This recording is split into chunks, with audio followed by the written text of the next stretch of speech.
गुस्सा तो कर। उसकी एक लिमिट, एक टाइम बताया कि सूरज डूबने से पहले पहले उस गुस्से को भी खत्म कर अपने अंदर से, ताकि वो गुनाह ना बन जाए। जब हम गुस्से को सदियों तक, महीनों तक, सालों तक अपने अंदर रखते हैं तो समझे फिर आपने गुनाह अपने अंदर रखा हो। वो गुनाह हमें, यानी उसका सिला अच्छा नहीं मिलेगा गुनाह को अंदर रखने में, क्योंकि गुनाह की मजदूरी ये हम समझते हैं, ये हमने सुना हुआ है, ये हम जानते हैं कि उसकी मजदूरी मौत है गुनाह की। लेकिन गुनाह से किनारा नहीं करते, गुनाह को खत्म नहीं करते, गुस्से को खत्म नहीं करते, बल्कि उसके साथ चलते रहते हैं। मैं एक मिसाल दूंगा। एक बहन थी जो अपने घर में बहुत गुस्से में रहती थी।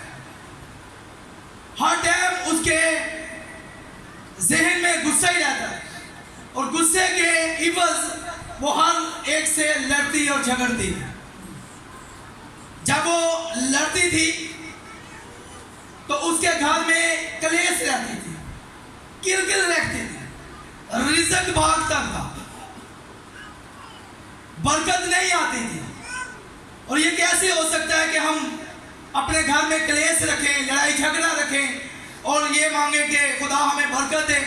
वो दुआ भी नहीं सुनी जाएगी, क्योंकि हमने गुस्से को अपने अंदर पाला हुआ है, खत्म ही नहीं कर। जब खत्म करेंगे तो फिर बरकत को हासिल करेंगे।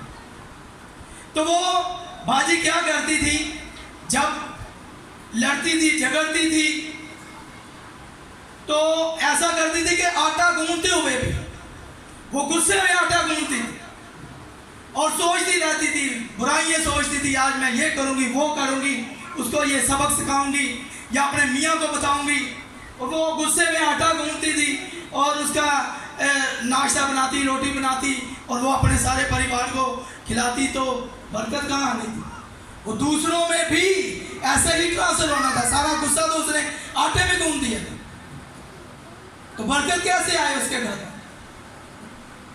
लेकिन उसको खुदा के खादम ने जब तालीम दी कलाम के मुताबिक कि बहन, खुदा का कलाम कहता है कि गुस्सा ना कर, गुस्सा तो कर पर गुनाह ना कर, खुदा का कलाम फरमाता है। उसने भाई साहब से, खुदा के खादम से पूछा कि ये कैसे हो सकता है? मुझे तो भाई साहब गुस्सा ही बहुत आता है। मैं जब भी मुझसे कोई बात करता है तो मुझे उसकी बात सुनकर ही गुस्सा आ जाता है। तो खुदा के खादम ने उसे खुदा के कलाम से तालीम दी। जब वो खुदा के कलाम से तालीम लेने लगी, फिर उसे समझ आया कि मैंने गुस्से को कैसे कंट्रोल करना है। वही औरत, वही घर को चलाने वाली एक औरत जब आटा गूंथने लगी तो दुआ करने लगी, जब सुबह को उठती तो दुआ करती, जब घर की सफाई करती तो दुआ करती, जब पहले आटा गूंथती तो गुस्सा करती थी, जब दुआ करने लगी कि खुदावन मैं इस आटे को गूंथ रही हूँ, इसमें तेरी ब्लेसिंग आ जाए, तेरी बरकत आ जाए। और ये तालीम उसने खुदा के कलाम से, खुदा के खादम से पाई कि जब हमने कोई भी काम करना है तो पहला प्रेफरेंस खुदा को देना है, दुआ के वसीला से। फिर हमारी ज़िंदगी से गुनाह जाता रहेगा, हमारी ज़िंदगी से चेंजिंग आएगी। लेकिन वही बहन जब दुआ करने लगी, जब वो पोछा और झाड़ू लगाने लगी, तब भी दुआ करती, खुदावन जिस तरह मैं अपने घर की सफाई कर रही हूँ, इसी तरह तू मेरा दिल साफ कर दे, ताकि इस दिल में गुनाह ना आए, बदी ना आए। तो यकीन जाने वही बहन खुदा की खादमा बन गई, खिदमत करने लग गई और उसने अपनी गवाही दी कि मेरी ज़िंदगी में ऐसा होता था, लेकिन अब खुदा की तालीम पाकर गुनाह से छुटकारा पा चुकी। आज हमें भी ज़रूरत है कि अगर हमारी ज़िंदगी में कोई गुनाह है तो उसे तर्क करें, छोड़ दें और खुदा की तरफ आएं, क्योंकि गुनाह की मजदूरी मौत है। अब हम खुदा के कलाम की तरफ जब बढ़ते हैं, खुदा के कलाम से सुनते हैं, गुनाह की तालीम खुदा का कलाम बहुत देता है। खुदा यीशु मसीह ने भी जब गुनाहगार लोगों को जो बीमारियों में गुनाह के वसीला से पड़े थे, खुदा यीशु मसीह ने उनको भी कहा कि जा बेटा सलामती से अब गुनाह ना करना, क्योंकि गुनाह की मजदूरी मौत है। खुदा जानता था, खुदा यीशु जानता था, इसीलिए खुदा अपने लोगों को जिसे शिफा कर देता था, प्यार करता था, उन्हें यह कहता था कि दोबारा गुनाह ना करना। हमारी ज़िंदगी में जब हम बाइबल मुकद्दस में देखते हैं तो बहुत करीबी रिश्तेदारी खुदा के कलाम से हमें मिलती है, भाई की। और बुजुर्ग पतरस रसूल खुदा यीशु मसीह से सवाल करते हैं। मत्ती की अंजील उसका 18वां बाब और उसकी 21वीं आयत में खुदावन यीशु मसीह से उनके शागिर्द सवाल करते हैं। वो ज़रा निकालें और कोई बहन पढ़ने में रहनुमाई करे कि खुदावन यीशु मसीह से क्या सवाल किया जाता है।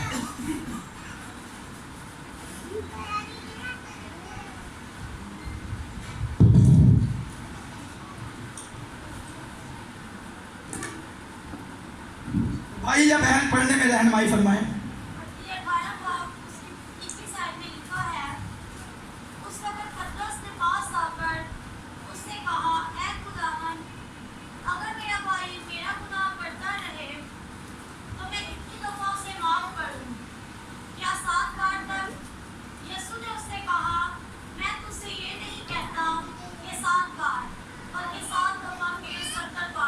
बस आमीन। खुदावन के पाक कलाम पढ़े और सुने जाने पर खुदावन की बरकत हो। यहाँ पर हमें मिलता है कि बुजुर्ग पतरस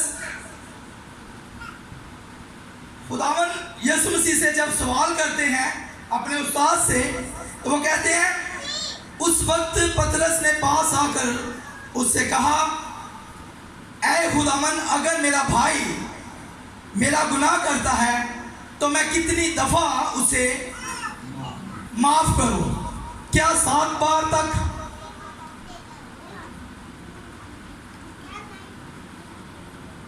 खुदावन यीशु मसीह से जब सवाल किया गया, ये बात हो रही है भाई की, लेकिन खुदावन यीशु मसीह हमारी रिश्तेदारी, एक तो भाई वो है जो हमारे माँ के पेट से पैदा हुए, एक वो बहन भाई हैं जो मसीह में हैं, रूहानी भाई बहन। एक बात उनके लिए है जो रूहानी बहन भाई है, एक दुनियावी बहन भाई है जो माँ के पेट से पैदा हुए हैं, बस वो हमारे भाई हैं। तो पतरस रसूल किस भाइयों की बात कर रहे हैं? वो अपने जाती भाई की बात नहीं कर रहे, बल्कि रूहानी भाइयों की बात कर रहे हैं। यहाँ पर खुदावंद यीशु मसीह रूहानी तौर पर तालीम दे रहे हैं, वो ग़िज़ा, वो रोटी हमें दे रहे हैं जो हमारे काम आने वाली है। खुदावंद यीशु मसीह एक जगह पर कलाम कर रहे थे, तो बाहर से पैगाम आया, क्या उस्ताद, तेरी माँ और तेरा भाई तुझे पूछते हैं। तो उसका खुदावंद यीशु मसीह ने बड़ा खूबसूरत जवाब दिया कि मेरा भाई, मेरी माँ वो है जो खुदा का कलाम, कौन कौन बहन भाई है? जो खुदा का कलाम सुनते हैं। आप हैं मसीह यीशु के बहन भाई जो खुदा का कलाम सुन रहे हैं। अगर आज हम इस कलाम को अपनी जिंदगी के अंदर सुनकर रखेंगे तो यकीनन बरकत पाएंगे।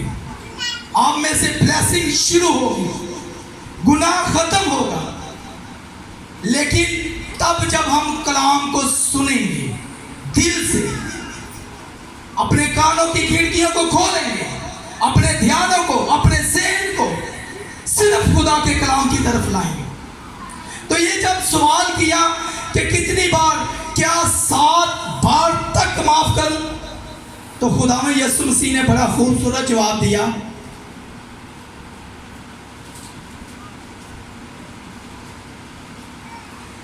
यीशु मसीह ने उससे कहा, मैं तुझसे ये नहीं कहता।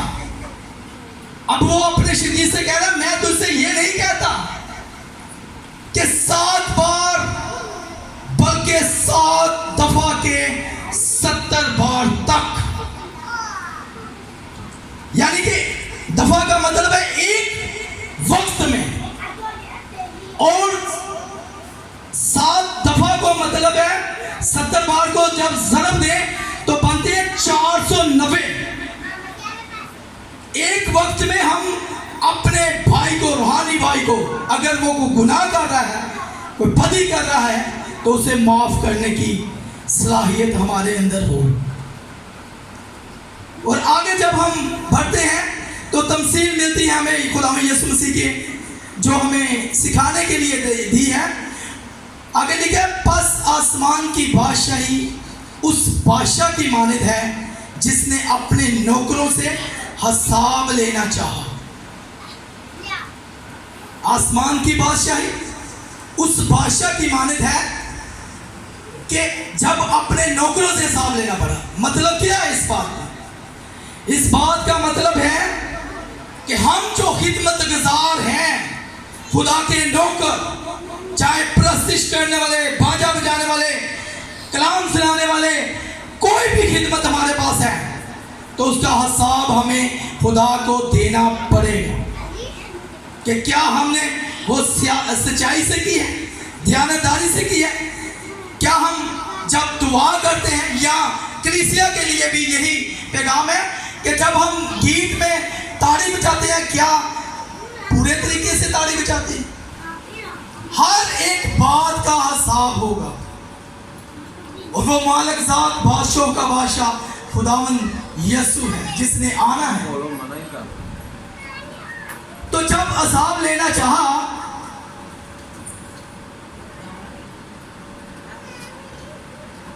और जब हिसाब लेने लगा, तो उसके सामने एक कर्जदार हाजिर किया गया जिस पर उसके 10,000 तोड़े आते थे। ये ना समझे कि ये तोड़ों की मिसाल, ये मिसाल और तमसील दी जा रही है। हमें ये कलाम में समझाया जा रहा है कि हमने खुदा की खिदमत करनी है तो दयानतदारी से, ईमानदारी से। हमारे पास छोटी खिदमत है, बड़ी खिदमत है, जो भी है, ताकि उसमें ये ना हो, ऐसा ना हो कि हम खुदा के भी गुनाहगार ठहरे और हमें गुनाह की मजदूरी मौत मिले।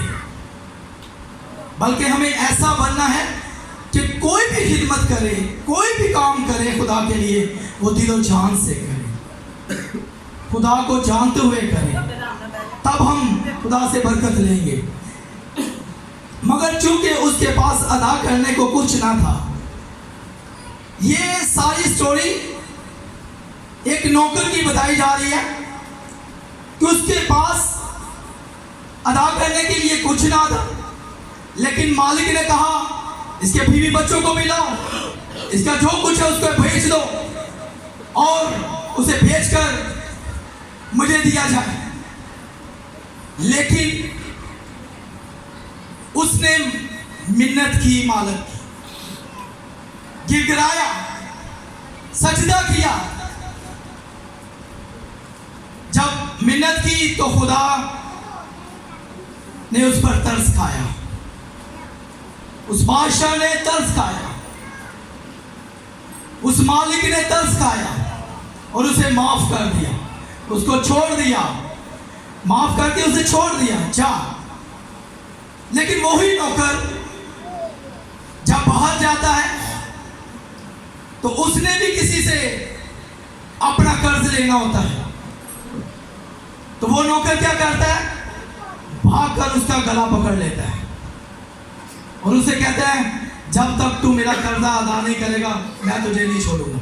बल्कि उसे हवालात में डाल देता है, उसे पकड़ा लेता है। आज की यानी कि ज़माने में पुलिस थाने ले जाता है, ये मेरा ये काम नहीं दे रहा, मेरा हिस्सा नहीं दे रहा, या मेरा कर्ज अदा नहीं कर रहा, वो ऐसा करता है। उसको लाजम ना था कि वो भी माफ़ करता है, लेकिन उसने अपनी सख्त दिली दिखाई। उसने अपना गुस्सा, अपना कहर, जो गुनाह बन रहा था, उसने अपना वो दिखाया और उसको कैद खाना में डाला। जब दूसरे खिदमत वालों ने मालिक को जाके बताया कि इसने अपने कर्जदार के साथ ऐसा किया है, तो मालिक को फिर गुस्सा आया कि लाजम ना था कि मैंने तुझे माफ किया है और तू भी माफ करता, तूने ऐसा क्यों किया? अब उसके लिए सजा का हुक्म हो गया। मालिक ने कहा इसको पकड़ो और इसको बंद कर दो। ये वो तालीम है खुदावंद यीशु मसीह की समझाने की कि अगर हमारे साथ कोई बुरा हो जाता है या कर देता है, हम अपने गुनाहों की माफ़ी दुआ में खुदा के आगे रखते हैं, अपील करते हैं और खुदा हमें माफ़ कर देता है, फिर बहाल कर देता है, बीमारियों से शिफा बख्श देता है, या हमें मुश्किलों परेशानियों से निकाल देता है, कर्ज से रहाई बख्श देता है, तो लाज़म है कि हम भी जो हमारे आगे आए उससे भी माफ़ करें। अपने अंदर उसके लिए गुनाह ना बनाएं, अना ना बनाएं, बल्कि उससे भी क्या करें? माफ़ करने वाले बन जाएं। और खुदावंद यीशु मसीह, जब हम इसकी जाते हैं ना आयत नंबर आखिरी 35वीं आयत पे, तो आखिरी आयत में लिखा है मेरा आसमानी बाप भी तुम्हारे साथ इसी तरह करेगा अगर तुम में से हर एक अपने भाई को दिल से माफ ना करे। ये खुदा का कलाम यीशु मसीह खुद फरमा रहे हैं कि अगर मेरा भाई गुनाह करता है तो फिर हमें दिल से माफ करना है, उसे आर्जी माफ नहीं करना। आर्जी माफ ये है कि माफ किया लेकिन अपने दिल के अंदर उसके लिए बदी रखी। खुदा का कलाम कहता है दिल से माफ करना। और अगर ऐसा होता है कि भाई जो यानी कि सोचा जाए कि बार बार वो आपको तंग कर रहा है, आपका नुकसान कर रहा है, गुनाह कर रहा है, आपने खुदा की कलाम को सुनकर भी उसको उतना ही माफ किया है जितना खुदा का कलाम फरमा रहा है, तो वो फिर भी ना बाज आए तो फिर क्या हाल है इसका? आपने खुदा का कलाम सुना कि 7 दफा को 70 बार आपने उस पर भी पूरा उतर आए हैं, तो भाई फिर भी आपकी जान नहीं छोड़ रहा, फिर भी आपके साथ वैसा ही सलूक कर रहा है जैसा उसे नहीं करना चाहिए, आपका नुकसान कर रहा है, आपके काम में रुकावट डाल रहा है, आपको मुश्किलें दे रहा है, तो फिर उसका क्या हाल है? उसका हल भी खुदा के कलाम में से मिलता है। कैसे? जब हम इसी चैप्टर 18वें चैप्टर की 15वीं आयत पर जाते हैं तो बड़ी खूबसूरत बातें खुदावंद यीशु मसीह की यकीन जाने जब मैं पढ़ता हूँ या सुनता हूँ मेरा दिल बहुत ज़्यादा खुशी से भर जाता है कि हर चीज़ का हल जिंदा कलाम के साथ है। कोई ऐसी बात नहीं जो खुदा का कलाम हमें समझा ना सके या खुदा का कलाम हमें बता ना सके। अगर भाई बाज नहीं आ रहा तो उसका हल क्या है वो खुदा का कलाम बताता है। और 15वीं आयत में लिखा है अगर तेरा भाई तेरा गुनाह करे तो जा और खलवत में बातचीत करके उसे समझा, सबके सामने उसे समझा कि यार तू मेरे साथ ऐसा कर रहा है, या तू मेरा गुनाह कर रहा है, या तू मेरा नुकसान कर रहा है, तेरे इस बात कहने से, तेरे इस काम करने से मेरे दिल को ठेस पहुंच रही है, मुझे बड़ा दुख हो रहा है, तो उसे समझा। पहला काम खुदावंद यीशु मसीह अपने भाई को समझाने के हवाले से कर रहा है। बातचीत करके उसे समझा। अगर वो तेरी सुने तो तूने अपने भाई को पा लिया। अगर वो तेरी बात को समझ जाता है, तेरा नुकसान नहीं करता,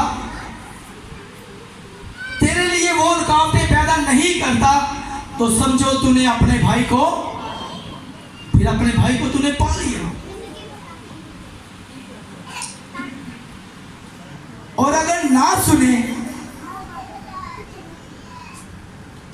अगर फिर भी बातचीत करके भी ना सुने, तो फिर उसका हल भी आगे खुदा ने बताया।